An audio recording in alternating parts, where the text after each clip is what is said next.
from the 1930 to 1961. In that era, people remember that there was law and order, and the economy was strong, to the point that the dollar and the peso were equivalent. After 40-something years of democracy, we experienced too much huge problems in education, housing, health, and the economy. At this point, I think a dollar is equivalent to 33 pesos. 36. It's at 36 pesos. My question with that comparison is that democracy doesn't work in our country? Or are we preparing the field to another Chavez-style government to control the economy and the social services in our country? That's a very key question. Is democracy viable in countries like the Dominican Republic? I think the alternative is just too atrocious to even consider. My father was tortured in the jails of Trujillo just for fighting for democracy. Someone like me that doesn't belong to a political party would have never made it, not even to economic advisor to the Ministry of Economics, which was my first job right after the UNDP job, because at the time of Trujillo, you had to belong to the party to be able to get a decent job, no matter where, to even get your authorization to be a professional, okay? The exequatur, we call in Spanish. You wanted to be a lawyer, and you need an exequatur approved by the government. You still need it, but it's not linked to politics anymore. It's just a professional requisite, no? I think the scars of dictatorship are still open in the Dominican Republic for us to consider going back to that atrocious regime. It's true that the economy worked. It's true that Trujillo left a diversified economy. When we took it over, Haiti was even more developed than we were in 1930. And then when he left, we were an emerging industrial power at our level of development. Of course, we had an import substitution industry. We had a sugar industry that we didn't have as developed. We had a school system, we had a hospital system. There is a legacy that he left. But the common denominator of all this is that this was controlled by him. These were his businesses, okay? The Dominican economy was the Trujillo economy, okay? Now we have a Dominican economy where there is competition. There could be more competition. There could be a more even income distribution. And the challenge for the political class is to get there, okay? And to achieve that more just society that we need, so that we don't even think about going back into dictatorship.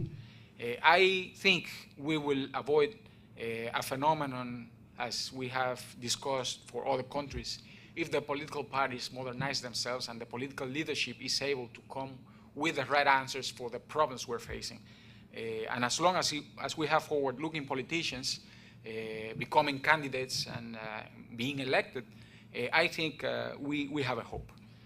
I don't see, however, where are these new candidates, but hopefully for the new elections, we will have a clear picture. We have time for 2 more questions. All right, we haven't taken anyone in the back of the room, so I'm going to call on the woman in the aisle and then back front.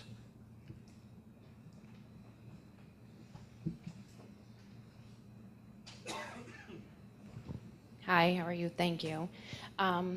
My name is Nancy, and I'm a single mother of 5 children and a student at FDU. I'm not Dominican, but I do understand challenge. My question for you is, when you were speaking about exports of your country, I didn't hear you mention sugarcane. And from my understanding, it's a pretty large part of the exports of your country. 185,000 tons were exported to the U.S. alone at a rate of $74 million. So my question to you is, I would like you to address, if you can, the issue of child labor, more specific to the sugarcane industry. Thank you.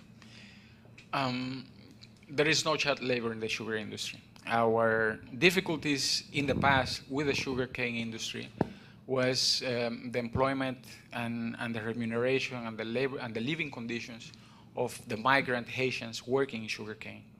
And as we adopted the labor code progressively, this situation was overcome. And overcome to such extent that the sugarcane industry is being fully mechanized as we speak. And there is a documentary that has been shown with Paul Newman as the narrator called The Price of Sugar.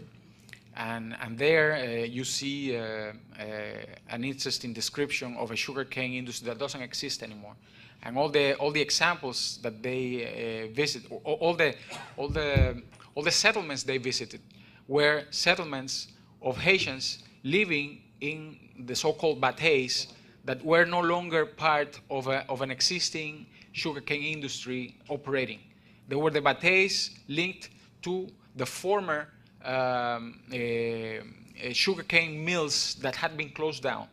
And the Haitians refused to move from there because they had nowhere else to go. And therefore, of course, the living conditions were even poorer than when they were actually working. So it was a very unfortunate case of a documentary that definitely had the best intention, promoting better living conditions for people who are refusing to move, in spite of the fact that there are no longer sugarcane jobs in those bateys where they live. So that's the situation.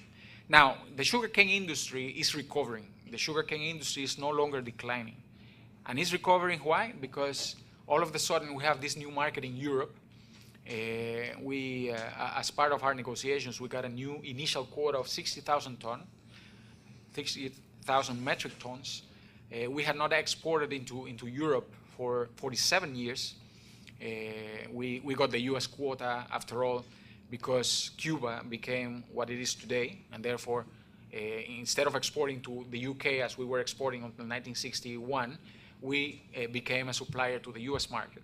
Now, in addition to supplying the US market, with a declining quota in the US, we have now increased access into Europe. But the increased access into Europe is subject to not only the conditions of compliance with labor standards, compliance with environmental standards, but also to the incentive of the so-called fair trade opportunities. And in fair trade, I can tell you that's a part of the conversation that maybe we could address in the future. In fair trade, the Dominican Republic has met the challenge in bananas and in cocoa. There you have cooperatives of agrarian reform agricultures producing bananas, fair trade bananas that are basically organic and that demonstrate every year that are grown in compliance with existing local, well, not local, internationally accepted labor standards and environmental standards. And as a result, they carry a premium of 50% above world prices, not only for bananas, but also for cocoa, which is the other example. In sugar, the only long-term perspective for sugar in the future, besides, of course, value-added, besides branding, is selling fair trade sugar in world markets. And in Europe, the consumers have demonstrated that they really are ready to pay a high price for fair trade sugar. And Dominican exporters are heavily into that. And therefore, that's the best insurance that we can have that any kind of unfair labor practices that took place in the past will never happen again. I would imagine that the sugar industry will play a big role in your biofuel development. They are into that. They are looking to investing. But it turns out that everything that is linked to the food chain is not as profitable as biofuels than as as an edible product. Mm. So it's, in other words, it's more profitable to sell sugar and to add value to sugar than to use the sugarcane and produce ethanol. But the Dominican Republic is a tropical country, and there is the possibility that they can also grow other crops where the profit margin could be higher and where the productivity in terms, the efficiency, sorry, as a fuel could be even better than ethanol. And we are looking at many alternatives. We had an interesting debate last month, and will be followed up next week. And there is a lot of interest. And the top research universities in the United States are looking for the Dominican Republic to become the field testing place for their future crops and